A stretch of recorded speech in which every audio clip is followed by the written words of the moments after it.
Marilah kita membangun kebahagiaan keluarga. Yang menjadi pertanyaan adalah bagaimana cara kita membangun kebahagiaan keluarga. Sekarang masuklah kita ke bagian yang ketiga. Kita membangun keluarga dengan kebersamaan. Dengan kebersamaan. Kita baca Yosua pasal 24 ayat 15. Yosua pasal 24 ayat 15, begini bunyi firman Tuhan. Tetapi jika kamu anggap tidak baik untuk beribadah kepada Tuhan, pilihlah pada hari ini kepada siapa kamu akan beribadah. Ilah yang kepadanya nenek moyangmu beribadah di seberang sungai Efrat. Atau ilah orang Amori yang negerinya kamu diami ini. Tetapi aku dan seisi rumahku, kami akan beribadah kepada Tuhan. Amin. Saudara, kalau kita perhatikan baik-baik pasal yang kita baca ini adalah ucapan perpisahan Yosua kepada bangsa Israel menjelang ajalnya. Ucapan perpisahan Yosua kepada bangsa Israel menjelang ajalnya. Dia waktu itu rupanya sudah tahu dia akan segera dipanggil Tuhan. Akan berakhir masanya memimpin Israel. Maka Yosua mengajak supaya segenap bangsa itu membuat pilihan berbakti kepada Tuhan Allah, Yahweh, Elohimnya orang Israel. Yosua tunjukkan, aku dan seisi rumah kami akan beribadah kepada Tuhan huruf besar semua, Yahweh.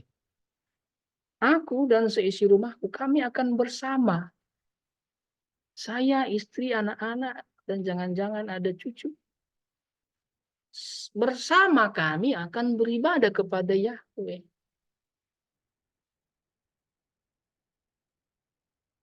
Singkat cerita di ayat berikutnya, Israel menyahut, bangsa itu menyahut kepada Yahweh Elohim kita, kepada Tuhan Allah kita, kami akan beribadah.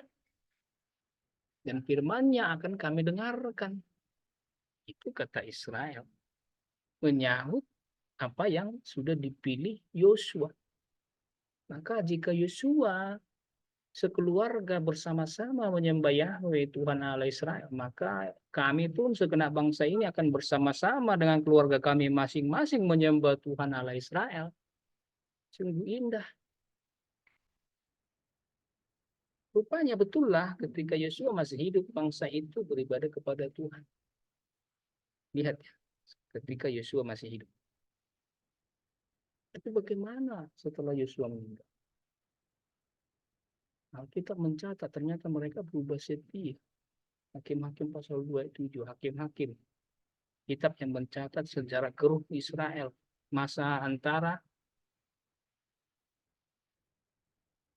teosentris ke demokrasi.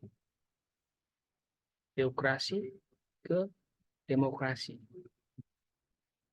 Di kitab hakim-hakim dicatat bangsa itu tetap setia menyembah Yahweh hanya ketika orang-orang sejaman Yosua masih tinggal, yang masih tinggal hidup, yang memimpin saudara Yosua yang masih mereka kenal meninggal. Tapi setelahnya jauh mereka menyembah berhala, menyembah Baal. Saudara, dalam membangun kebahagiaan keluarga berarti kita bangunlah kebersamaan. Seperti tadi Yosua berkata, aku dan seisi rumahku. Ada kebersamaan dalam keluarga untuk beribadah kepada Yahweh. Ada kebersamaan aku dan istriku dan anak-anak. Kalau kita telusuri ke yang paling kuno, kita mencatat di Kejadian pasal 1. Nuh, Tuhan Allah berfirman kepada Nuh, masuklah engkau dalam bahtera itu. Siapa saja? Engkau dan seisi rumahmu. Engkau, istrimu, anakmu, mantumu. Kalau kita baca baik-baik. 8 orang. Sebab apa? Sebab engkau yang kulihat benar di hadapanku di antara orang zaman ini. Tuhan Allah melihat Nuh dan seisi rumahnya secara bersama-sama adalah orang. Di perjanjian baru kita baca Kisah Rasul pasal 16 ayat 31. Ya, mereka percayalah kepada Tuhan Yesus Kristus dan engkau akan selamat. Bukan hanya engkau dan seisi rumah. Ada kebersamaan di situ dalam satu rumah. Ayat 34, dan ia sangat bergembira bahwa ia dan seisi rumahnya telah menjadi percaya kepada Allah. Ini kepala penjara di Filipi yang kemudian bertobat menerima Yesus. Dan seisi rumahnya.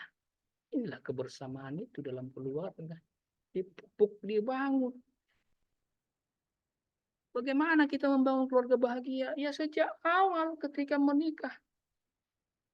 Bangun kebersamaan. Gandeng istrinya bawa ke rumah Tuhan. Syukur ada orang tua yang membawa anak-anaknya ke rumah Tuhan menikah. Di sini ada bapak, ada ibu. Bawa anaknya pertemukan dengan calon suami istrinya. Berkatilah mereka ini ya, hamba Tuhan, diberkati di gereja. Bersama-sama. Supaya dibentuk rumah tangga yang baru, yang juga bersama-sama beribadah kepada Tuhan. Maka suami dan istri harus beribadah bersama. Jangan sengaja beda gereja. Atau taruhlah sama gerejanya, tapi beda jam keberangkatan. Kalau ibadahnya misalnya 2 sesi. Sesi pertama suami, nanti istri sesi kedua. Sengaja. Bukan karena ada yang harus dijalankan, sengaja supaya nggak sama. Atau mungkin jam kebaktian hanya 1, jam 10. Tapi berangkatnya nggak sama. Duluan suami, istri belakangan. Sengaja, kenapa?